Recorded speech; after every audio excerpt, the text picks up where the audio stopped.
लाहौर के एक पुराने मोहल्ले में किरण अपने दो बच्चों 10 साला रूमी और 12 साला माहम के साथ रहती थी। जिंदगी के उतार चढ़ाव ने उसे सख्त कर दिया था। किरण पिछले 8 सालों से अपने वालिदैन से नाराजगी के बाइस राब्ता मुनक़ता किए हुए थी। वजह कोई छोटी नहीं थी, पुरानी खानदानी अना और रिश्तों का बोझ। दूसरी तरफ लिया के एक छोटे से गांव में किरण के वालिदैन रहते थे। वो अपनी बेटी किरण को भूल नहीं पाए थे। एक दिन जब घर में रंगो रोगन हो रहा था, किरण की मां सफाई करते हुए इस स्टोर रूम में गई। वहां उसे एक पुरानी डायरी मिली। इस डायरी के सफ़ों में किरण के बचपन की तस्वीरें थीं और साथ ही रूमी और माहम की बचपन की तस्वीरें भी। डायरी के आखिर में एक पुराना मोबाइल नंबर लिखा हुआ था, वही नंबर जिससे कभी किरण बात किया करती थी। किरण के बाप ने फोन हाथ में लिया, कांपते हाथों से वो नंबर मिलाया। चंद बेलों के बाद दूसरी तरफ से एक मानूस आवाज आई। हेलो, किरण थी। माँ बाप की आवाज सुनते ही वो साकित हो गई। दूसरी तरफ उसके वालिदैन रोते हुए माफी मांगने लगे, कहने लगे, बस एक बार बच्चों समेत आ जाओ, हमारी आखिरी ख्वाहिश है। किरण ने पहले सख्त लहजे में इनकार कर दिया, लेकिन फिर थोड़ा नरम पड़ी और बोली, मैं नहीं आ सकती, मगर बच्चे आ जाएंगे। अगले ही दिन रूमी और माहम लाहौर स्टेशन पर थे। किरण ने उनके हाथ पकड़कर कहा, अपने नाना नानी के पास जाना, ख्याल रखना और हर रात मुझे फोन जरूर करना। ट्रेन रवाना हुई। दोनों बहन भाई खिड़की से बाहर हाथ हिला रहे थे और किरण की आंखों से आंसू बह रहे थे। चंद घंटों बाद लिया स्टेशन पर ट्रेन रुकी। वहां एक बूढ़ा जोड़ा उनका मुंतजिर था। माहम ने पहचान लिया, यही नाना नानी है। दोनों ने मोहब्बत से बच्चों को गले लगा लिया।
वो सब गांव के अकेले घर की तरफ चल पड़े, जो खेतों के बीचों बीच बना हुआ था। हवा में मिट्टी की खुशबू थी, मगर माहौल में एक अजब खामोशी। नानी ने बच्चों के लिए देसी खाने बनाए, मक्खन, पराठे, लस्सी, खीर। नाना ने कहा, कल तुम्हें गांव की सैर करवाऊंगा।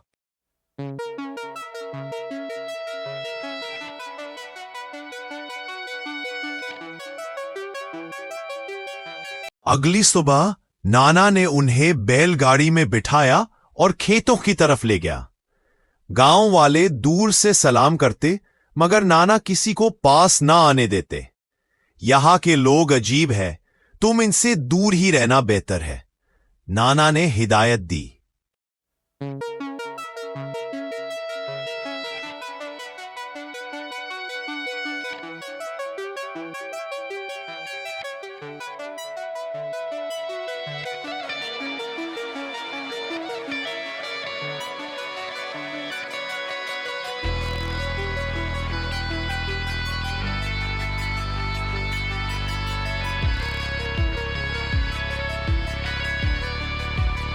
दिन गुजरते गए। बच्चे खेलते, खाते, नानी कहानियां सुनाती, मगर आहिस्ता आहिस्ता बच्चों को कुछ चीजें अजीब लगने लगी।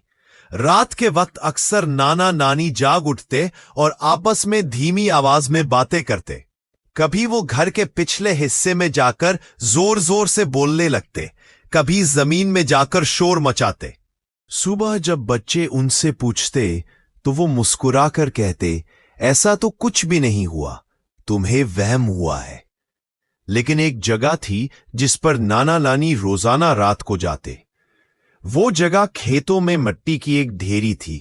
वो हर रात उस ढेरी को खोदते, फिर दोबारा उसमें नई मिट्टी डाल देते। कभी वहां आग जलाते और चुपचाप बैठे रहते।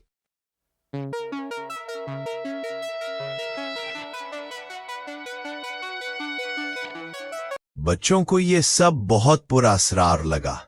माहम ने कहा, ये रोज मिट्टी क्यों खोदते हैं? रूमी ने जवाब दिया, हम कल चुपके से जाकर देखेंगे। वो हर रात सोने से पहले अपनी मां को फोन करते और सब बातें बताते। किरण के दिल में बेचैनी बढ़ने लगी। एक रात रूमी और माहम ने खिड़की से देखा, नाना नानी मिट्टी की ढेरी के पास आग जलाकर नाच रहे थे।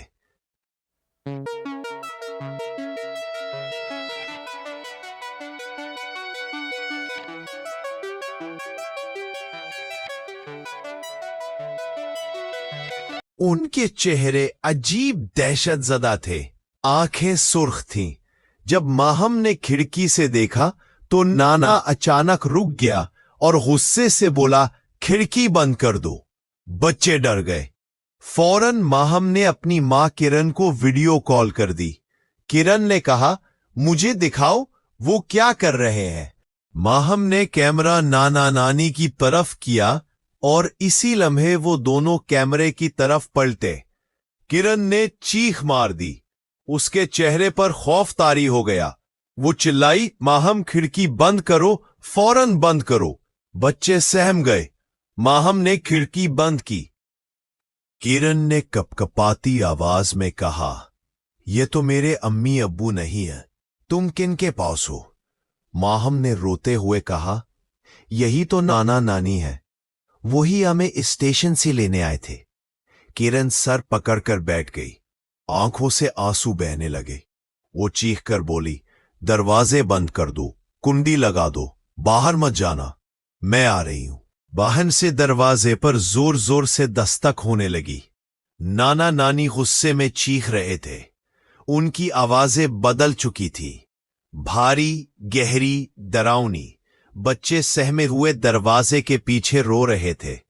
इसी दौरान लाहौर में किरण पुलिस के साथ लेह के लिए रवाना हुई। उसने लोकेशन दी और कहा, मेरे बच्चे खतरे में हैं। जब मुकामी पुलिस पहुंची तो घर में अंधेरा था। अंदर नाना नानी बच्चों को ढूंढ रहे थे। वो दोनों बच्चों को पकड़ चुके थे। एक पत्थर जैसी चीज हाथ में थी, जैसे मारने ही वाले हों। इतने में पुलिस अंदर दाखिल हुई। पुलिस ने दोनों बूढ़ों को काबू कर लिया। किरण भी चंद लम्हों बाद वहां पहुंच गई। वो उन्हें देखकर चीख उठी, ये कौन है? मेरे माँ बाप तो नहीं। पुलिस के सामने अचानक एक गाड़ी रुकी।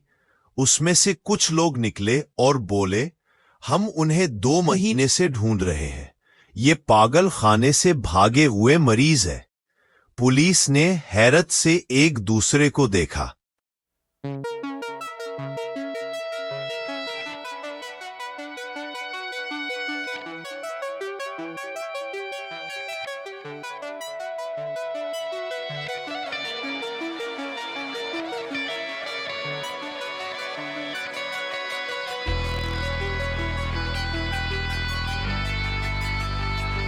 किरण चीख कर बोली, मेरे माँ बाप कहाँ हैं?